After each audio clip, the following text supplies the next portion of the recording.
The Republican Party has a clear fundamental advantage on the 2024 U.S. Senate map. Out of the 34 Senate seats up for grabs this year, 23 are currently held by Democrats, while just 11 belong to Republicans. The Democratic Party is also tasked with defending 8 out of the 10 most competitive states, 5 of which were decided by less than 3 percentage points in the 2020 election, and 2 more were won by Donald Trump in both 2016 and 2020. Ask any election analyst and they will tell you the exact same thing. Republicans are heavily favored to win back the Senate this November, no matter whether they lose the presidential race or even lose control of the House. As of the latest odds on Polymarket, a political betting site, Republicans have a 76% chance of holding Senate control after the 2024 election. In today's video, I am going to provide you with my updated prediction for every U.S. Senate race, with the latest ratings for each of the 33 Class 1 seats up for election this November, plus a special election in Nebraska. As always, these ratings are primarily data-driven, based on previous results, current polling, prediction markets, shifts, trends, industry ratings, and demographic changes, as well as my own personal opinion. This all-inclusive strategy has proved effective in not only the 2020 presidential election, where I correctly predicted the outcome in 49 out of 50 U.S. states, but more recently in the 2022 midterms, where I accurately predicted the outcome in 33 out of 34 Senate contests, with the exception once again being Georgia. Luckily enough for me though, Georgia does not have a Senate seat up for election this cycle. Alrighty, let's begin with the solid blue states that the Democratic Party will not have to worry about losing. Generally speaking, safe states are those I expect either party will carry by more than 12 percentage points, and I am at least 99% confident that the candidate representing that party on the ballot will win. They all have a high degree of partisan lean in one direction, having voted for Biden or Trump by a very wide margin in the 2020 election, and there are no special or unique circumstances at this moment that would make me think that the party's Senate candidate will run far enough behind Biden or Trump to make the Senate race remotely competitive. Keep in mind that since the 2024 Senate elections will occur simultaneously as the presidential election, it is highly likely that split-ticket voting will further decline from the already record lows that we have observed in recent elections. What I mean by that is that fewer and fewer voters are backing members of different parties for different offices, and because of this, a historically low number of Senate candidates are elected in states won by the opposing party's presidential candidate. There are currently just 3 Democrats in the Senate right now representing states that Trump won in the 2020 race, a 10-member drop since 2008, and there are just 2 Republicans representing Biden states, one of those being Susan Collins of Maine, which is actually the only state to vote for presidential and Senate candidates of opposite parties in the same general election since 2012. In the 2012 election alone, that number was 6. Now, this pattern is mostly driven by the political polarization that we are seeing driving Democrats and Republicans further and further apart, leading to partisanship becoming the ultimate factor in determining how someone will vote. And as will be revealed in the ratings to come, this trend makes Democratic prospects of maintaining their already narrow 51 to 49 seat majority incredibly slim. With that said, let's get started with the safe Democrat states. Starting down the Pacific Coast, we have Washington, where 4-term Democrat Maria Cantwell is running for re-election. She was most recently re-elected in 2018 with 58% of the vote, and the state of Washington has not elected a Republican to the Senate since 1994 and voted for Joe Biden by 19 points in 2020. Down in California, long-term incumbent Democrat Dianne Feinstein passed away last October, and LaFonza Butler was appointed to replace her. Butler opted against running for a full term to the Senate, as several notable Democratic U.S. representatives had already entered the race to succeed Feinstein. LA area Congressman Adam Schiff advanced to the general election via the non-partisan primary that was held on Super Tuesday here, beating out Congresswomen Katie Porter and Barbara Lee. He'll face Republican Steve Garvey, a former LA Dodger, in what should be an easy win for Schiff. California went to Biden by 29 points in 2020, and it last elected a Republican senator in 1988. As for the Aloha State, Hawaii, incumbent Democrat Mazie Hirono is seeking a third term. She was reelected in 2018 with 71% of the votes, the largest share for a candidate in either party in that cycle. Each of these West Coast states will be solidly Democratic in both their presidential and Senate elections. Let's head over to New Mexico now, where two-term Democrat Martin Heinrich was reelected in 2018 with 54% of the vote in a three-candidate race. Heinrich is running for a third term just 4 years after Biden comfortably won the state by 11 points in the 2020 election. Given Republicans have found little success in New Mexico over the last few decades, they also don't really have any notable candidates to potentially threaten Heinrich here. The same can be said up in Minnesota, where three-term Democrat and 2020 presidential candidate Amy Klobuchar was reelected in 2018 with 60% of the vote. She is running for a fourth term and has won each of her previous Senate contests by more than 20 percentage points. Minnesota is a relatively competitive state in presidential elections, having voted for Hillary Clinton by just 1.5 points in 2016 and then Biden by 7 points in 2020.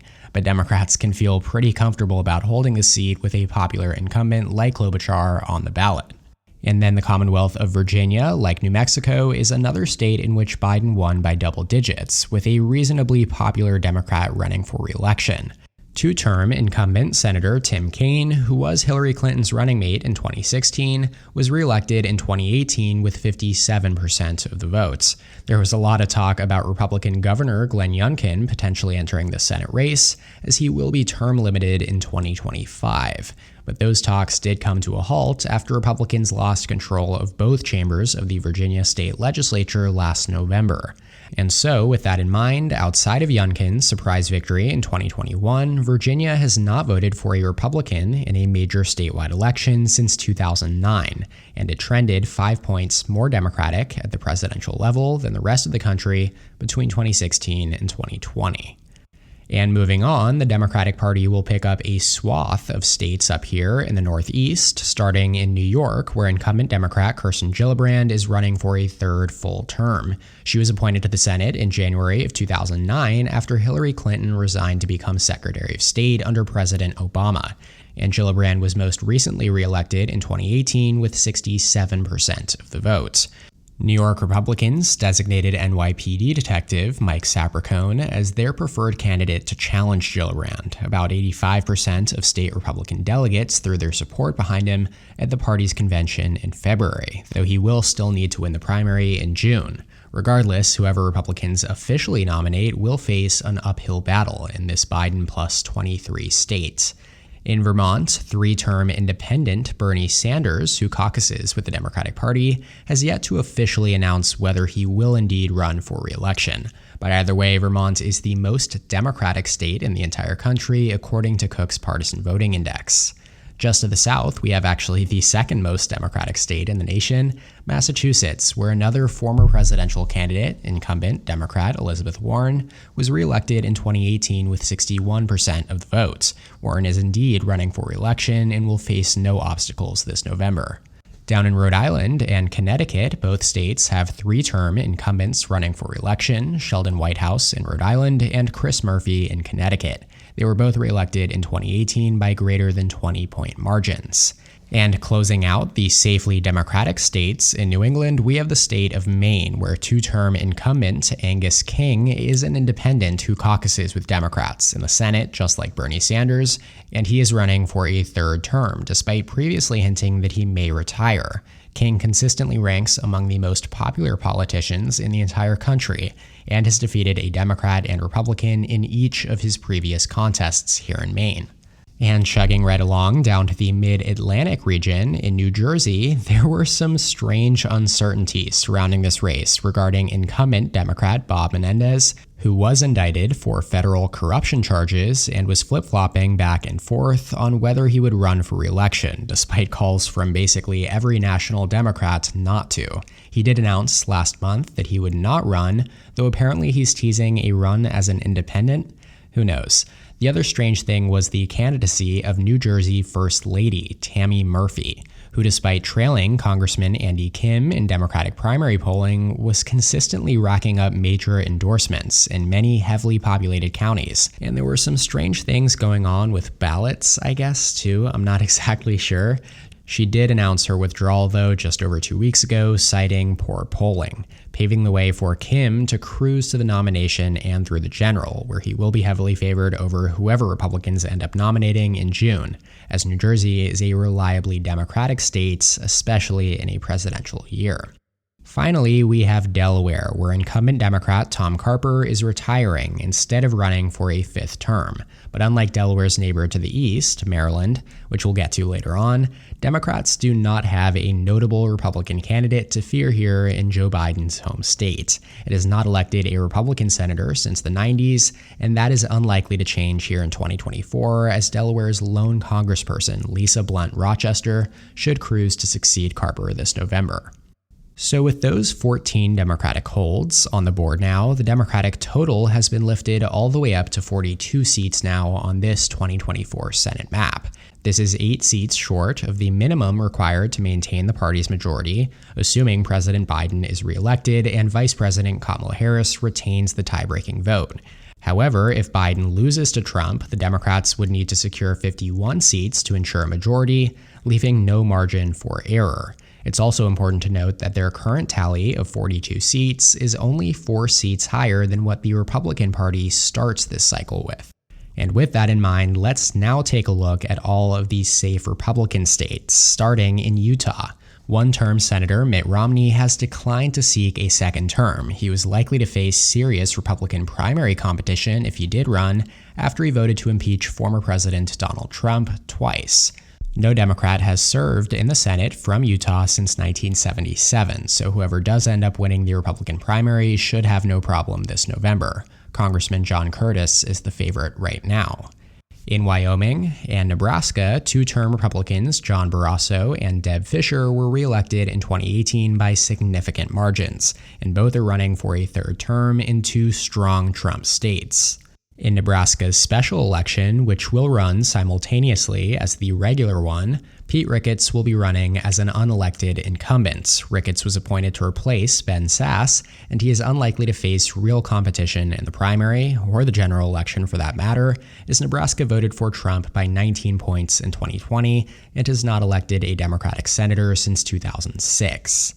Moving on, North Dakota and Missouri both feature 1-term incumbents, Kevin Cramer and Josh Hawley, who both unseated Democratic senators in 2018.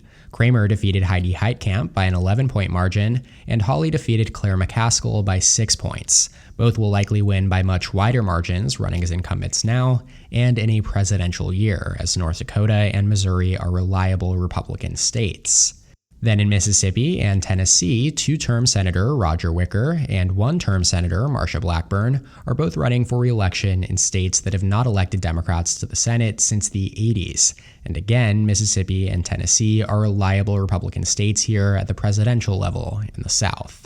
Up in the Midwest, in the state of Indiana, 1-term Republican Senator Mike Braun is running for governor instead, and Congressman Jim Banks has already received the endorsements of former President Trump and Senate Majority Leader Mitch McConnell. He doesn't have any notable competition in the primary right now, but even if he did, those endorsements would mean that he is very likely to proceed to the general election, where he will be heavily favored over his Democratic opponent. Trump won Indiana by 16 points in 2020, and Braun flipped this seat from blue to red by 6 points in 2018, which was a strong year for Democrats across the country. Finally, in West Virginia, incumbent Democratic Senator Joe Manchin announced that he would not seek re-election to a second term, all but securing this seat as a GOP flip. Sitting Governor Jim Justice had already entered the race on the Republican side to challenge Manchin prior to his withdrawal, and like Banks in Indiana, has since received the endorsement of both Trump and McConnell.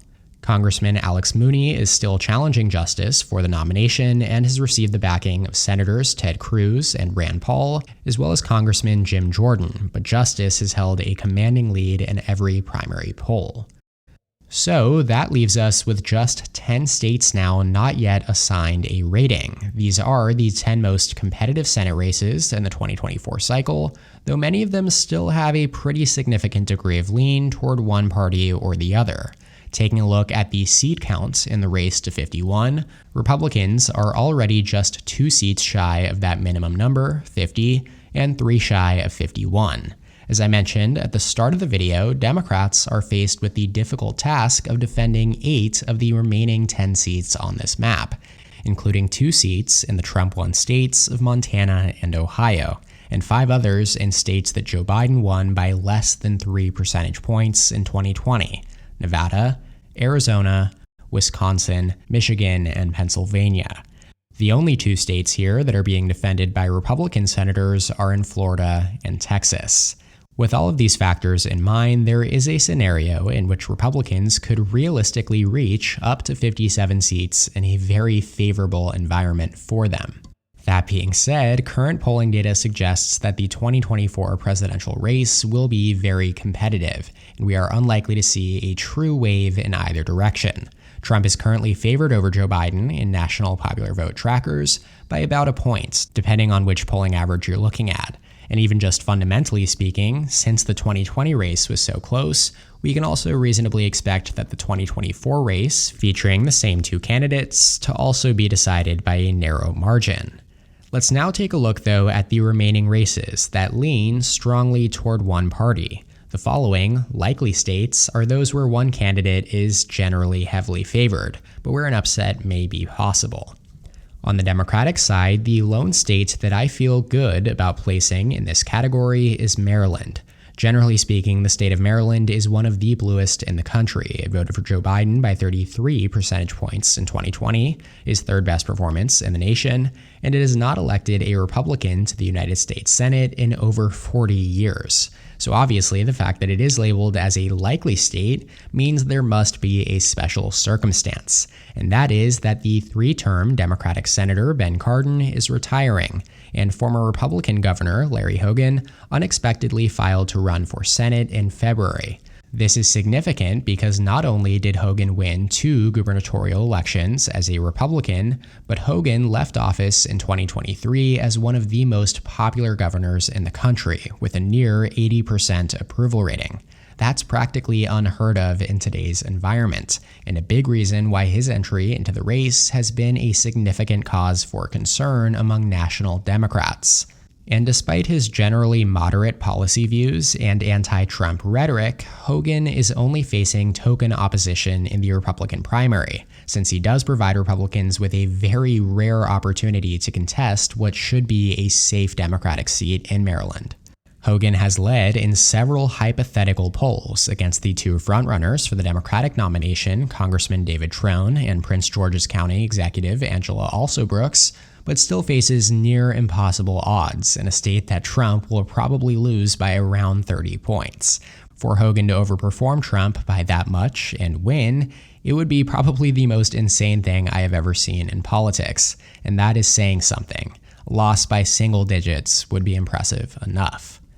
On the Republican side, we can also comfortably label Texas and Florida as likely Republican. Former governor and incumbent 1-term Republican Senator Rick Scott was narrowly elected in Florida in 2018 by a little more than 1,000 votes out of more than 9 million cast across the state. He should win by a much more comfortable margin this November, just 2 years after the Florida GOP saw landslide victories in both the gubernatorial and U.S. Senate elections in 2022. Incumbents Governor Ron DeSantis and Senator Marco Rubio won by 19 and 16 points, respectively, after Florida voted 7.8 points to the right of the nation as a whole in 2020, the furthest it had voted from the nation in a presidential race since 1988. Over in Texas, 2-term Republican incumbent Ted Cruz is running for re-election and is unlikely to face as strong opposition as he did in 2018 when he defeated Democratic nominee Beto O'Rourke by just 2.5 points. Democratic Congressman Colin Allred won the Democratic nomination this time around. But despite the Democratic Party's ramped-up efforts to turn Texas blue, Trump still won the state in 2020 by 5.5 points, and is favored to win by a few points again in 2024. Also, keep in mind that no Democrat has won a general election for statewide office in Texas since Bob Bullock was reelected as lieutenant governor in 1994. Now, those two states give Republicans exactly 50 seats, which again would be enough for the party to take control of the Senate if they also take back the White House. Just 7 states remain not yet rated now, and they are all currently held by the Democratic Party: Montana, Nevada, Arizona, Wisconsin, Michigan, Ohio, and Pennsylvania. Even if Biden and Harris hold the White House, it would take a miracle for the party to keep all 7 of these seats in their caucus. We'll start in Montana, the reddest state remaining up and down the ballot. At the presidential level, it has not voted for a Democrat since Bill Clinton in 1996, with Republicans securing the last 3 presidential races here by double digits, most recently a 15-point Trump win in 2020. That said, 3-term incumbent Democrat Jon Tester is running to serve a 4th, and he is one of the most popular senators in the country. But with it being a presidential year and split-ticket voting on the decline, and Tester having won each of his previous Senate races by less than 5 points, you can see why this is a prime pickup opportunity for the Republican Party. Retired Navy SEAL turned businessman Tim Sheehy launched his campaign for the Republican nomination last June and has been endorsed by Trump, as well as all 4 of Montana's most prominent Republican politicians: Governor Greg Gianforte, Senator Steve Daines, and Congressman Ryan Zinke and Matt Rosendale. The latter actually initially tried to challenge Sheehy for the nomination for just about 48 hours until there was enough pressure from national Republicans, including Trump, to force him to drop out and thereby clear the way for Sheehy's nomination. Rosendale was the Republican nominee in 2018, whom Tester defeated by 3.5 points, and Sheehy is widely considered to be the stronger Republican opponent. As of recording this video on April 10th, Tester leads Sheehy by just 0.2 of a percentage point, based on the 6 polls surveying the race thus far, according to DDHQ and The Hill. Tester is polling in an average of 46.1% to Sheehy's 45.9%, in what is currently the tightest Senate contest in terms of polling. Tester had led by almost 6 points throughout most of February and March, until this latest poll from JL Partners had Sheehy leading by 3 points. Now, part of Tester's advantage in these early polls may have been Sheehy's lower name recognition, which will become less of a factor over time, as Sheehy is going to receive a lot of money from the Republican National Committee over the next 6 months to make himself known across the state of Montana.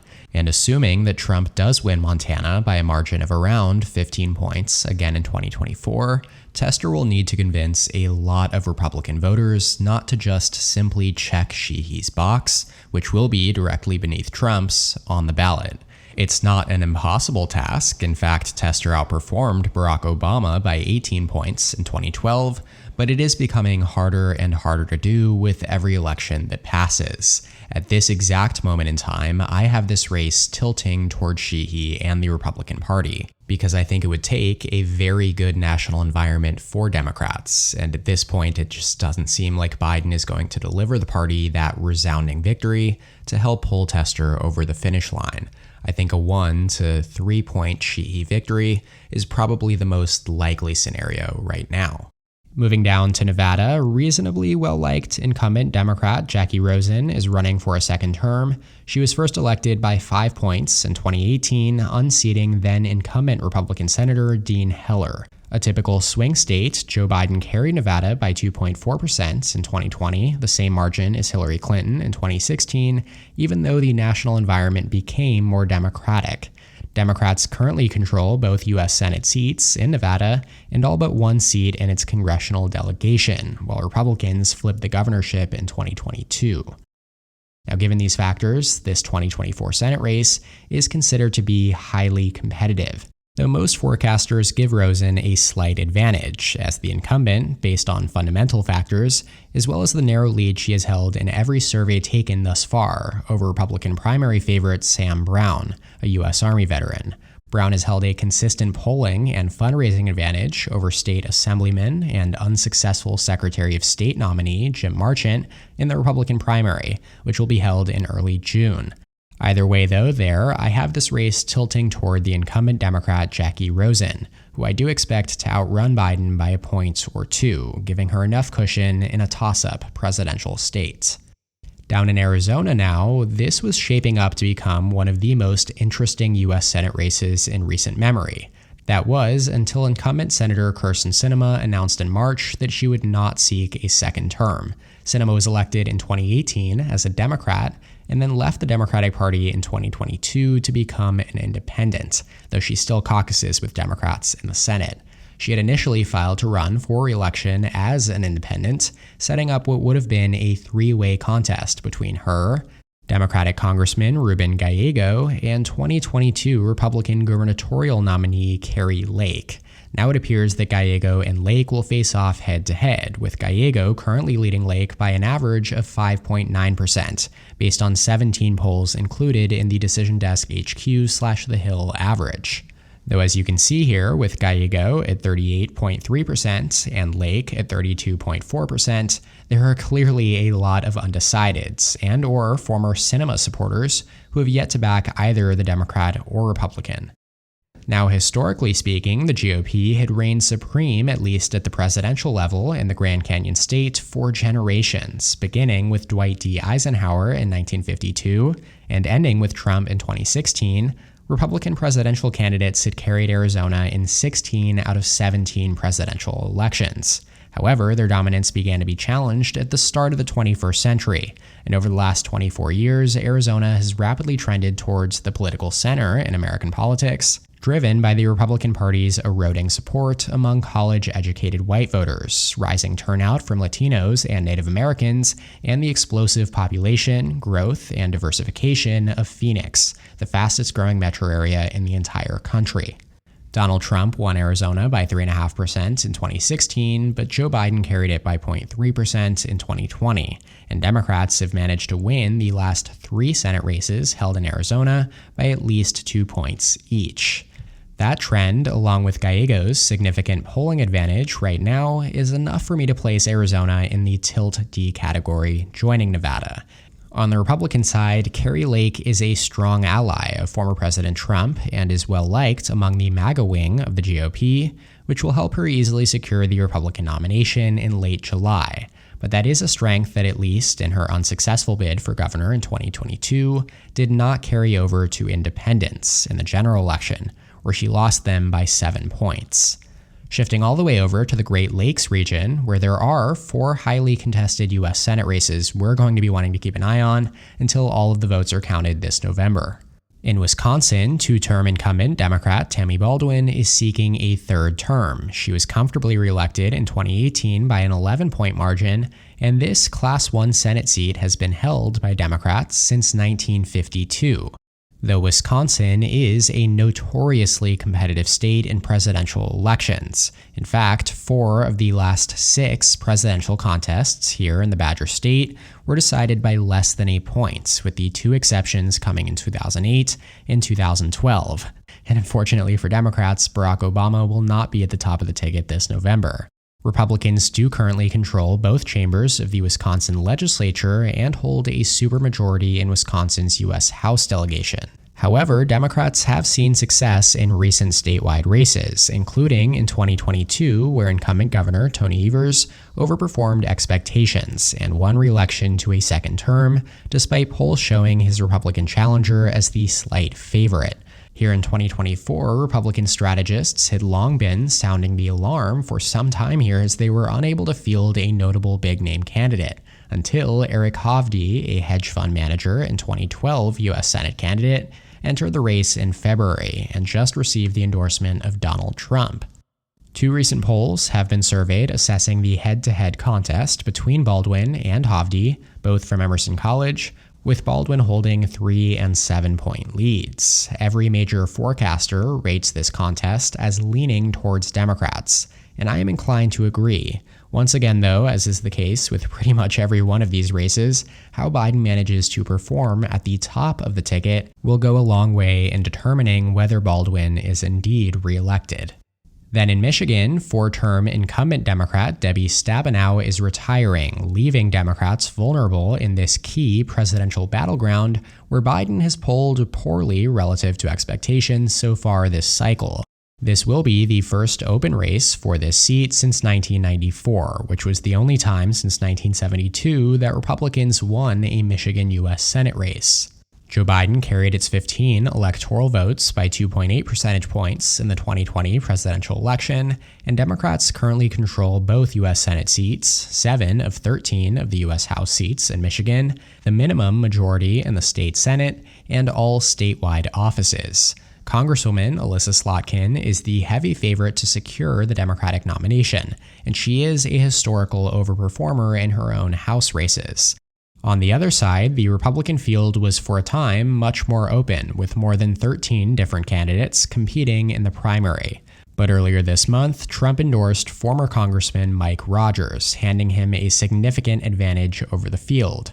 7 polls have been conducted so far assessing the head-to-head contest between Slotkin and Rogers, and Slotkin has led in each of them, although each of the last 4 polls, dating back to November of last year, found her leading by 2 points or less. Slotkin has started out, though, with a massive fundraising advantage, and Democrats' recent success in statewide races in Michigan, including a double-digit gubernatorial victory just 2 years ago, leads me to label this race also as leaning Democrat.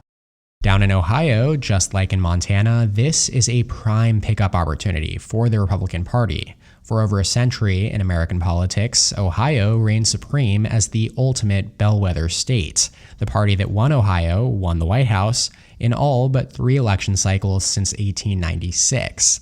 But the state has shifted hard to the right since the Obama years, voting for Donald Trump by 8 points in 2016 and 2020, even as Democrats won the national popular vote in both elections. Republicans also control the other U.S. Senate seat, all statewide offices in Ohio, and a majority in its U.S. House delegation. Perhaps the most dismal data point, though, of all for Democrats is the failed Senate candidacy of Congressman Tim Ryan in 2022.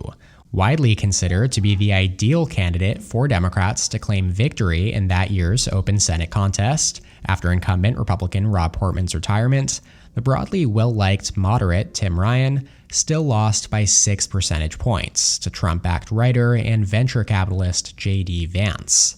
Here in 2024, incumbent 3-term Democrat Sherrod Brown is running for re-election after he was re-elected in 2018 by 7 points.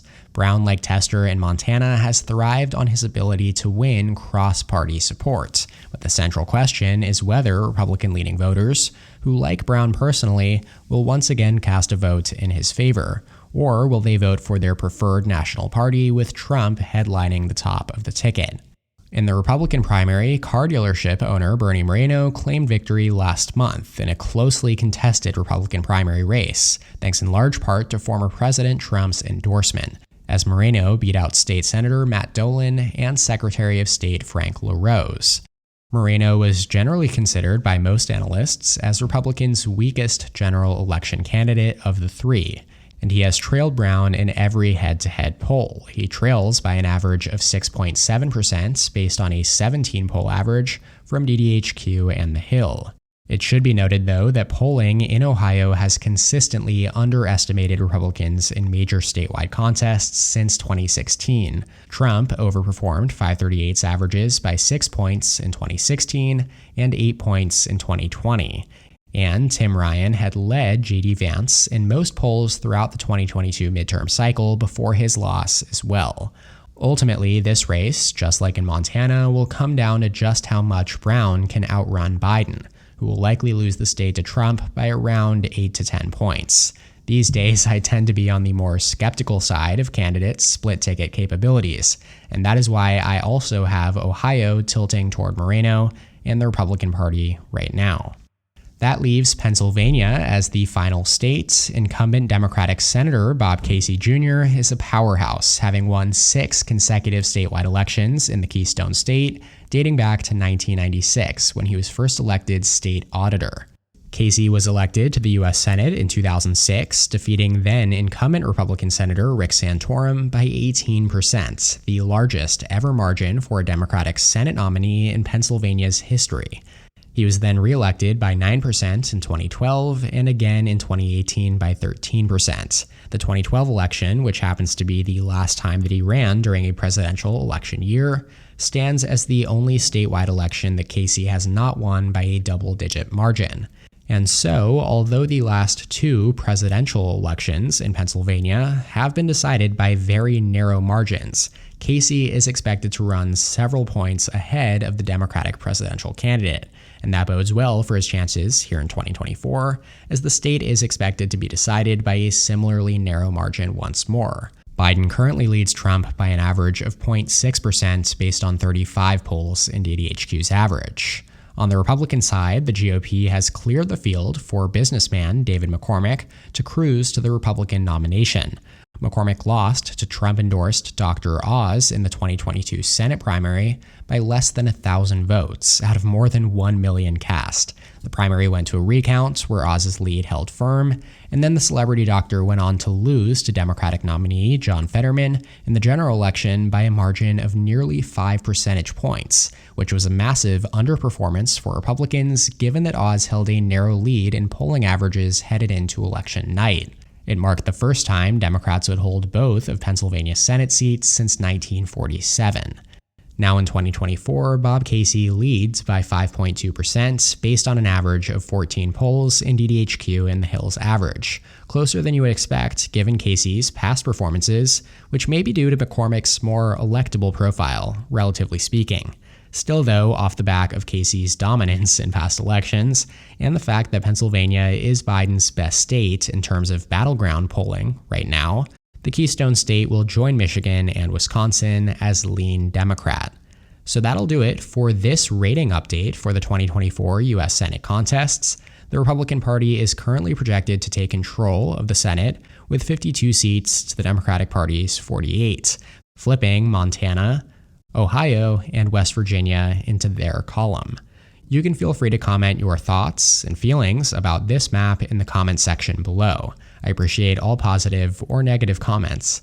Also make sure to let me know down there what other 2024 related videos you would like to see in the future. Shout out to my channel members on screen here. Thank you so much for your support. If you would like to become a member, go ahead and click the join button below this video to receive exclusive perks. Make sure to subscribe to my channel down below, and please leave a like on the video if you enjoyed it. You can check out more content from my channel here, and as always, thank you so much for watching. I'll see you next time. EP out.